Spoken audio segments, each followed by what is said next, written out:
Tudo bem, pessoal? Bem-vindos a mais um vídeo da série Histórias do Oscar. Então estou de volta aí para uma nova temporada dessa série que eu gosto tanto de fazer, de pesquisar também, e separei vários vídeos para esse ano de 2023. Hoje vamos para o Oscar 1960 falar sobre o caso de Ben-Hur. 12 nomeações ao Oscar, 11 vitórias, perde um Oscar, que é o Oscar de roteiro adaptado, um Oscar que pensava-se que Ben-Hur venceria com certa facilidade. Mas não, na hora da premiação Almas em Leilão, acabou sendo vencedor, inclusive o indicado sequer quis sair de casa para ir para a cerimônia porque tinha certeza que Ben-Hur seria o vencedor, e no final das contas então fica com esse registro de domínio de Ben-Hur, só que não leva roteiro adaptado.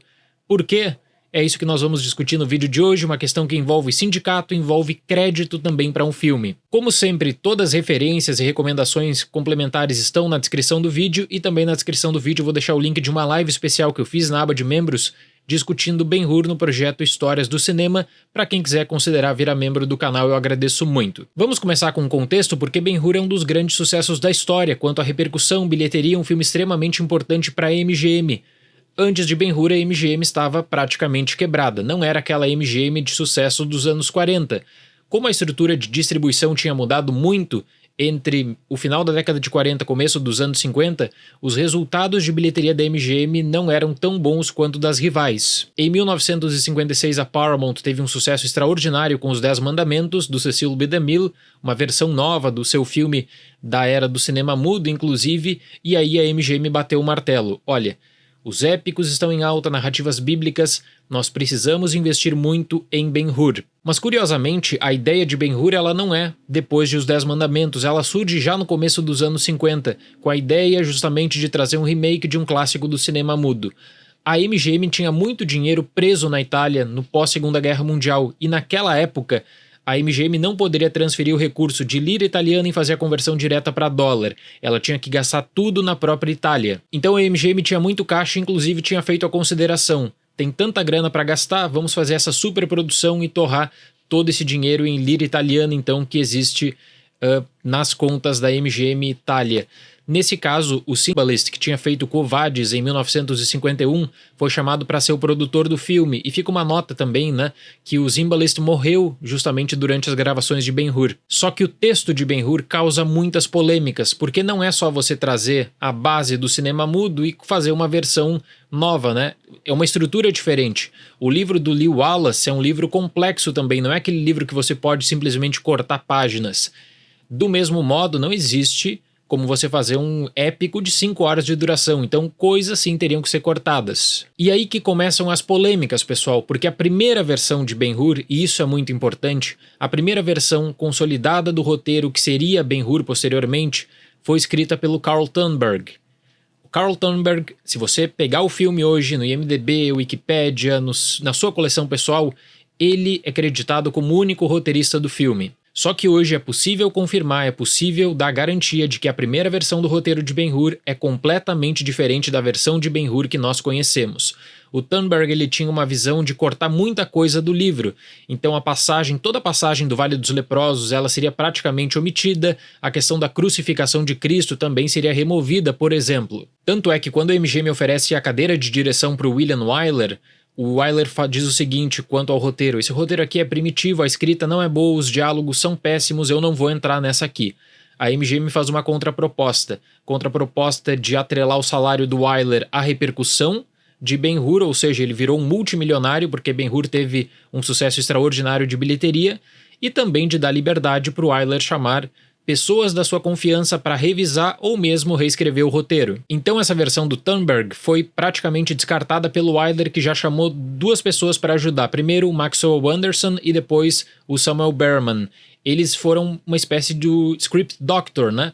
Essas pessoas que fazem correções, que sugerem mudanças no diálogo, sugerem mudanças na estrutura. No caso de uma adaptação, sugerem também novas passagens, adições que não seriam contempladas inicialmente. Depois, quando o Wyler de fato assume a direção do filme, ele chama o Gore Vidal e o Gore Vidal faz uma nova versão do roteiro de Ben-Hur. E aqui vem uma curiosidade: existe hoje uma polêmica sobre o subtexto gay de Ben-Hur. Porque o Gore Vidal dizia na década de 90 que o Ben-Hur e o Messala teriam um relacionamento prévio e que o Messala, após tentar reatar o romance, sofreu uma rejeição de Ben-Hur e por isso criou uma rivalidade com ele, ou seja, a rivalidade pautada na rejeição. O Vidal fala também que o Charlton Heston não tinha conhecimento disso, mas que o Stephen Boyd, o ator que interpretou o Messala, tinha conhecimento e que ele inclusive conversou no set falando para o Stephen Boyd olhar para o Ben-Hur como se fosse um amante. E aí por que eu cito que é polêmico? Porque o Gore Vidal, ele fala abertamente sobre isso em documentários, ele tem publicações dos anos 90 ainda sobre essa questão de Ben-Hur, só que muitas outras pessoas que participaram do filme e ainda nos anos 90 estavam vivas, rejeitam completamente isso e falam o seguinte: essa versão do Gore Vidal foi uma versão que foi podada posteriormente por outro roteirista. E esse roteirista foi o Christopher Fry, um homem de confiança do William Wyler, que aí pegou aquela versão do Thunberg, que tinha sido revisada, pegou a versão do Vidal e fez um novo roteiro, praticamente um roteiro do zero. Os diálogos de Ben-Hur que nós conhecemos foram escritos pelo Christopher Fry. As passagens e mudanças de cena quanto ao contexto bíblico, da crucificação, do Vale dos Leprosos, tudo isso tem o dedo do Christopher Fry. O diretor William Wyler tinha tanta confiança em Ben-Hur que ele dizia que Ben-Hur seria lembrado pelo livro base, é óbvio, do Wallace, e também por esse filme por conta do roteiro do Christopher Fry. O problema é que quando a MGM foi enviar os créditos de roteiro pro sindicato, ela enviou o nome de todos. O Thunberg, as duas pessoas que participaram como script doctors, mandou também o nome do Gore Vidal e mandou também o nome do Fry. E o sindicato acabou abrindo uma investigação porque dizia que não poderia aceitar tantos roteiristas em um filme. Então que eles teriam a decisão final sobre qual seria o crédito de roteiro. Na época, o sindicato disse que existe uma diferença entre roteirista e script doctor e que eles queriam analisar todo o processo e todos os rascunhos também de Ben-Hur para saber exatamente qual a pessoa de fato montou o roteiro e qual a pessoa, na verdade, sugeriu apenas correções. O diretor William Wyler, na sua manifestação para o Sindicato dos Roteiristas, ele sugeriu que o roteiro de Ben-Hur fosse creditado para o Gore Vidal e para o Christopher Fry. Ele imaginava que talvez o sindicato não daria o crédito para o Gore Vidal, mas para o Christopher Fry seria certo, afinal de contas. O Christopher Fry estava no set de gravação. O Christopher Fry acabou reescrevendo algumas cenas, inclusive, durante as gravações. Só que em outubro de 59 veio uma decisão que caiu como uma bomba na MGM e na indústria do cinema, que foi a seguinte: o Sindicato dos Roteiristas, depois de um processo de arbitragem, decidiu que o Carl Thunberg era o único roteirista de Ben-Hur.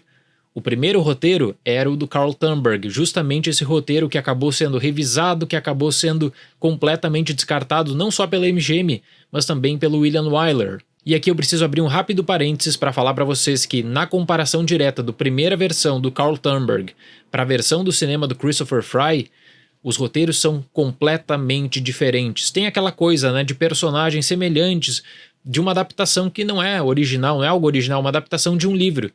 Então não tem como você mudar um Jesus, por exemplo, da história. Não tem como você mudar em um filme de Ben-Hur o nome Ben-Hur. Mas o sindicato basicamente diz o seguinte: existe um estabelecimento de vários personagens e de situações e o Christopher Fry ele muda diálogos, muda organização de cenas e adicionou poucas coisas. Ele não foi o responsável por 1/3 do roteiro, então o Fry não mereceria os créditos. No dia 22 de fevereiro de 1960, as nomeações ao Oscar foram anunciadas e Ben-Hur se destacou com 12 indicações. Na época, a academia até foi provocada para adicionar o nome do Christopher Fry para o roteiro de Ben-Hur também, só que ela decidiu não fazer isso porque seria contra o sindicato dos roteiristas, seria algo inédito, e o sindicato dos roteiristas também poderia criar um empecilho maior e até mesmo boicotar o Oscar. E aí vem uma decisão do diretor que torna essa história única, na minha opinião, em que não existe nada comparável em todas essas edições do Oscar até hoje mesmo, porque o William Wyler ele ficou super feliz com o reconhecimento, só que ele falou para a MGM o seguinte: eu não tenho como falar de uma pessoa que pode ganhar o Oscar sem ter feito nada, porque a primeira versão do Carl Thunberg não foi aproveitada por ele. O Thunberg não estava no set, quem estava no set era o Christopher Fry. E esse caso também piorou pelo histórico do próprio Wyler com o Sindicato dos Roteiristas, porque ele tem um filme chamado Sublime Tentação, de 56, que existe um crédito de roteirista para a pessoa que escreveu a primeira versão do texto. Então depois o filme foi completamente alterado e o sindicato deixou a primeira versão do texto como o único crédito de roteiro de Sublime Tentação. Wyler ficou muito brabo na época. Pro Oscar 1960, a MGM decidiu que faria uma ampla promoção de Ben-Hur, mas o Wyler deixou avisado: não peçam para que eu fale alguma coisa do roteiro de Ben-Hur, porque eu não vou fazer isso. O Carl Thunberg não fez nada, o Carl Thunberg não escreveu esse roteiro, ele não merece ganhar o Oscar. Um dos biógrafos do Wyler, que é o Gabriel Miller, e o link do livro dele está na descrição do vídeo, eu repito, ele inclusive partilha a visão de que o diretor acabou falando com muitos roteiristas famosos de Hollywood para explicar toda essa história e para dizer o seguinte: eu vou ficar muito feliz se Ben-Hur vencer todos os prêmios, mas roteiro adaptado não tenho como bancar, porque aí vocês dariam um Oscar para alguém que não trabalhou de fato no filme. Então, internamente, existiu uma campanha do próprio diretor contra a vitória do roteiro do seu próprio filme, porque ele estava completamente revoltado com a decisão do sindicato dos roteiristas por não dar o crédito para o Christopher Fry. E na 32ª entrega de prêmios da Academia, Ben-Hur venceu tudo que foi indicado, menos roteiro adaptado. E a visão de que Ben-Hur venceria roteiro adaptado era tão difundida nos jornais, nas prévias mesmo feitas por Los Angeles Times e outros veículos que costumavam compartilhar isso na época, que o roteirista que tinha sido indicado por Almas em Leilão, que é o Neil Patterson, ele decidiu não sair da sua casa na Escócia para Los Angeles porque ele não queria perder tempo na premiação em uma categoria que já teria um vencedor que todo mundo falava. Não, Ben-Hur é o melhor roteiro adaptado do ano. Então, na época, a derrota de Ben-Hur de roteiro adaptado foi algo completamente inesperado. Depois que começaram a aparecer, as versões de que o Wyler mesmo não fez muita questão de apoiar o seu filme nessa categoria.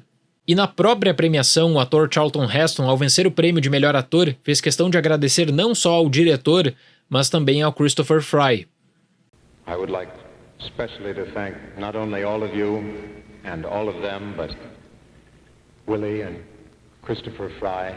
Posteriormente, revisando Ben-Hur, o Charlton disse aos jornais dos Estados Unidos que o Christopher Fry era o roteirista de Ben-Hur, que tinha acontecido no sindicato, tinha sido também algo nunca antes visto, de dar um crédito para um roteirista que não tem o trabalho no set, para dar crédito para o roteirista de uma primeira base que tinha sido completamente descartada e que por isso ele sentia também essa injustiça com o Fry. O sindicato, por sua vez, respondeu ao ator dizendo que, ao citar o nome de um roteirista que não recebeu crédito no sindicato, o senhor confirma uma calculada campanha para atingir a reputação de um homem que tinha seu crédito merecido. E o ator, em junho de 1960, colocando um ponto final nessa história, disse o seguinte: eu fiquei surpreso por ter causado a ira de todo um sindicato por conta de algumas palavras durante o meu discurso de vencedor. Obrigado, Christopher Fry. É um caso curioso na história do Oscar porque Ben-Hur poderia tranquilamente ter vencido as 12 categorias, incluindo o roteiro adaptado. Existe uma resistência na MGM, existe uma resistência da principal estrela do filme, que fica descontente, e especialmente do diretor. Por isso, Ben-Hur não venceu o roteiro adaptado naquele ano. Certo, pessoal? Muito obrigado pela atenção, até mais e tchau!